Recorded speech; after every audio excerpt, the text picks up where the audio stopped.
Hey, welcome to the Executive Career Upgrades podcast with your hosts, Tim and Kristina Madden. Hey, if you don't know us, we help those hard to get jobs in corporate America. You know, the ones that you typically can't find online. And we try to help you position yourself so you can be in a position to go get the job and money you deserve in the marketplace quickly.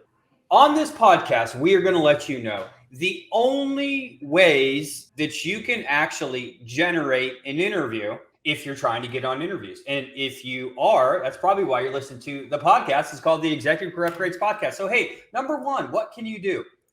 Let's start with the most obvious.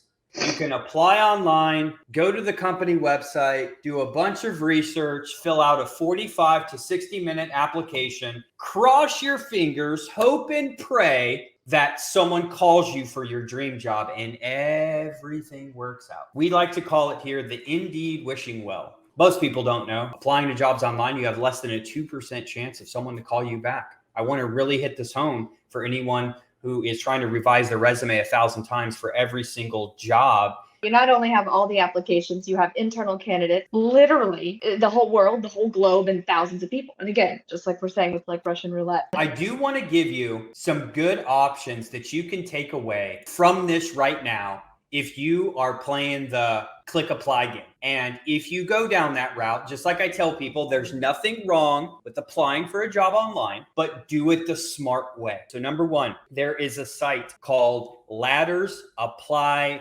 For Me. That's a good phrase, right? Apply for me. I love that. It's like $30 or $4 a month. Here's what they do. You put in your information one time.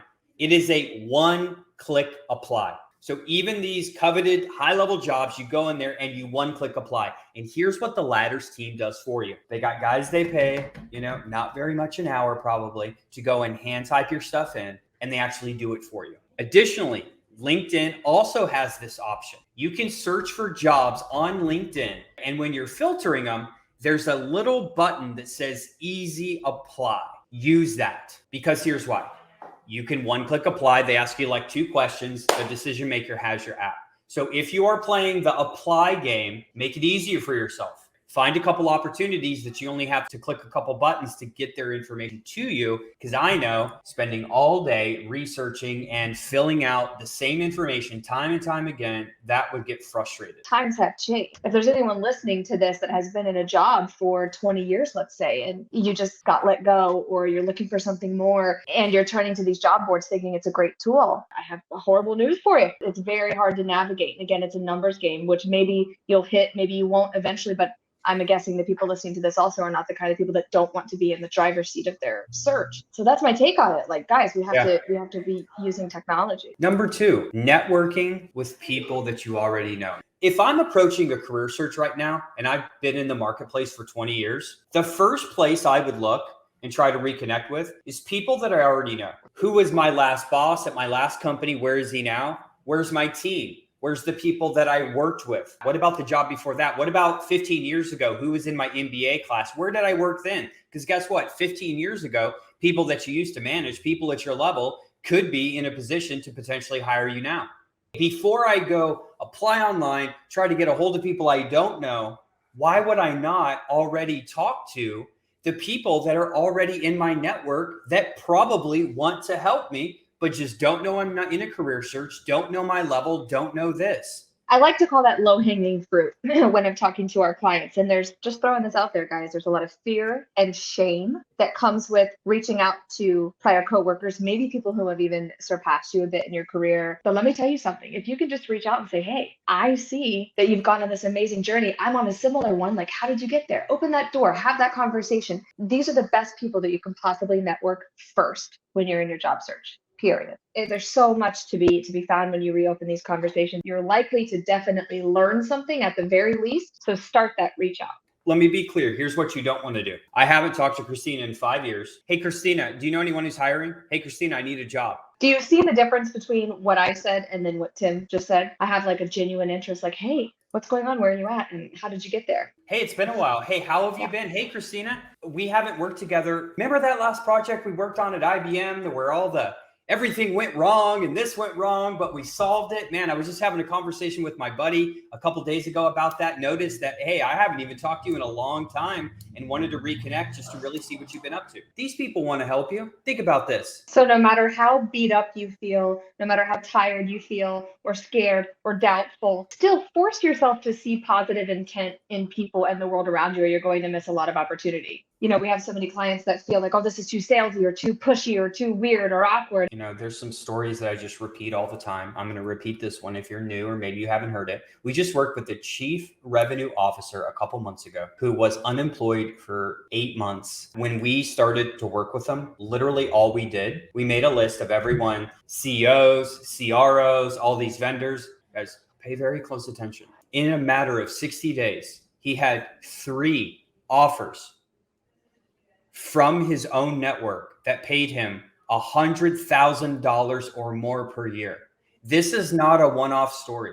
These are things I see literally every single month. Before you go into a job search and you're trying to get hold of these people who don't know you, reignite your existing network. I assure you, if you've been in business for 20 years, there's probably something there. Number 3, we talk about it all the time. LinkedIn content strategy. LinkedIn is a phenomenal place. If you are an IT professional, a sales professional, marketing, fintech, blockchain, artificial intelligence, there is millions of people on LinkedIn. By not creating content around changes in the market, what you know to be successful, how are people going to hire you when they don't even know you? I always tell everybody, like, shame on you if you are not in front of people with your gifts. And I brought this up on the last podcast. Tim could speak to this, but like the stats on how long people are staying in jobs is 1 to 2 years, whether you're comfortable with that or not. And it's because more exciting opportunities come along. You're well known in your industry. Wow, now I'm falling behind what I'm worth in the marketplace. Look at who's doing what. And wow, that's cool. And I want to move on quickly, right? So it's not always just about this job. And I know that we're talking to a lot of job seekers that are just like, oh my gosh, you can only focus on the job right now. But this concept of being well known is going to take you through the rest of your career and life, because it doesn't stop at just this next job. How are you going to grow? How are you going to contribute? What do you want to experience in your life, guys? How do we think bigger? How do we have more impact? I know all of you want to do that in your space and in your industry. You have to put yourself out there. If you don't put yourself out there, it's going to be a very long and painful process to you. How can people hire you if they don't even know you? Do you want to show up to a call that's so cold that you just applied online, you don't know anybody, and then the recruiter or hiring manager calls you out of the blue? Who wants to take a call like that? Not me. Who wants to take a call of, hey, Tim, I'm a COO for this company. I've been following your LinkedIn content and technology, and I saw some of the things that you recommended, and I'd absolutely love to talk to you about how you may be able to help us. Who wants to take that call? I have flipped my mindset around this so much, where you send out all your connections and you send out all your messages and you do all the things, and you either don't get responses from certain people that you were really excited about. We can be in the need of a VP, or I could be in desperate need of a new nanny, for example. Well, I'm so busy, I could put up the job post. Let's say I did post it online, or I did write content, or I did connect with people, and I'm going to keep putting it on the back burner because I'm so busy. And I'm to a point now where if somebody keeps messaging me, I'm not annoyed. I'm like, thank you for the follow-up. Even if it's somebody trying to sell me something, you know what? Thank you. Because it is their duty and it is their responsibility to provide a service that I really actually need. So thank you. And that's really the mindset of people that you're looking to connect with. That's really what's going on behind the scenes. So all these stories you have about what you think they're experiencing or thinking about you likely isn't even true. And if it is, you want nothing to do with them anyway. It's going to be rare. So put yourself out there. If someone has a position open, or there are people at your level or above in corporate America that do what you do, you need to talk to them. You need to know how to get a hold of them. You need to know how to facilitate that conversation. Do you think someone's leaving their job for another job, an upward mobility move? Do you think one of these 10 things, I won't list them all, is going to happen? Why would we not want to try to build a relationship with some of those people? You have to network with people that you don't know. We have the technology to make this faster and easier. Isn't that what companies did with their applicant tracking systems? They didn't mail in any more resumes, right? They said, hey, we're tired of these mail-in resumes. How can we get more efficient? So what does every company do now? Leverage technology. So why wouldn't you leverage technology for things that you're trying to do? We do it in our whole life. Everyone's got one of these, right? What's it do?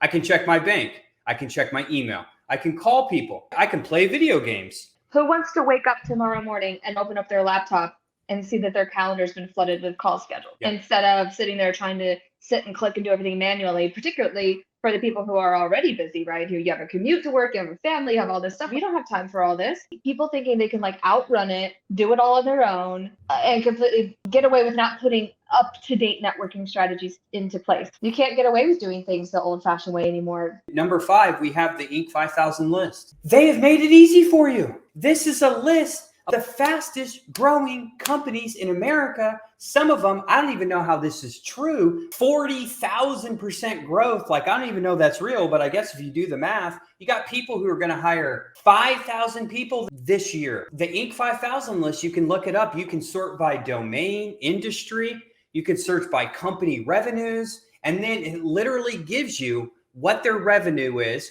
what they grew last year, and what they're potentially going to grow this year. If I know I'm in marketing and I want to work in tech, why would I not look up the fastest growing tech companies in my area or remote that are doing well? Let's be honest, if they are growing at 300% this year, do you think they need a VP of marketing? Do you think they need another person with their finances? Do you think they need more ops people, project man? They need everything. If we identify those companies, why would we not want to try to pop over to LinkedIn and say, hey, who leads the marketing efforts of this company? And you think those folks on the Inc. 5000 list are going to pay people what they're worth in the marketplace? They're investing in, they're ready now and desperate to invest in their business.